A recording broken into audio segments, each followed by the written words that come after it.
नलके वाली चुड़ैल। गांव के किनारे एक पुराना हैंडपंप था जो अब शायद ही कभी चलता था। पुराने लोग कहते थे कि इस नलके में एक भूतनी का वास है। दिन में वह नलका एकदम शांत रहता, लेकिन रात होते ही अजीब आवाजें आती। लोग डर के मारे शाम ढलते ही उस रास्ते से गुजरना बंद कर देते थे।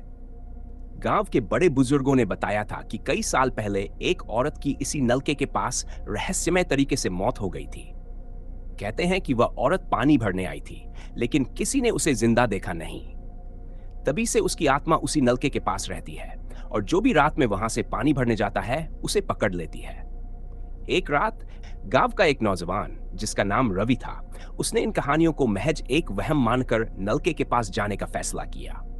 दोस्तों ने उसे रोका, पर उसने हंसते हुए कहा, भूत प्रेत कुछ नहीं होते, ये सब दादी नानी की कहानियां हैं।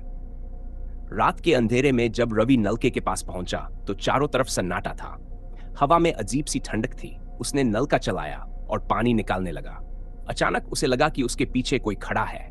जब उसने मुड़कर देखा तो वहां कोई नहीं था, पर अगले ही पल उसकी गर्दन के पास ठंडी हवा सी लगी और किसी ने धीमी आवाज में उसका नाम पुकारा, रवि। वह डर के मारे कांप गया। उसकी सांसें तेज हो गई। उसने नल का छोड़कर भागने की कोशिश की, लेकिन उसके पैर जैसे जमीन में जम गए हों। तभी एक सफेद साया नलके के पास से निकला और उसके सामने आकर खड़ा हो गया। वह औरत की परछाई थी, लंबी, बिखरे बाल और लाल आंखें।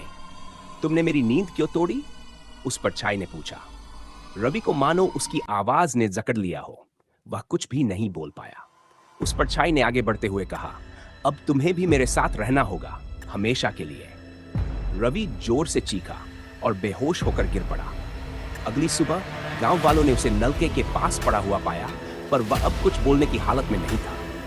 उसकी आंखों में हमेशा के लिए डर जम गया था। उसके बाद से कोई भी उस नलके के पास जाने की हिम्मत नहीं करता था, चाहे दिन हो या रात। उस जगह को लोग नलके वाली चुड़ैल के नाम से जानने लगे और वह कहानी आज भी गांव के बच्चों को डराने के लिए सुनाई जाती है। लेकिन हकीकत क्या थी, यह कोई नहीं जानता।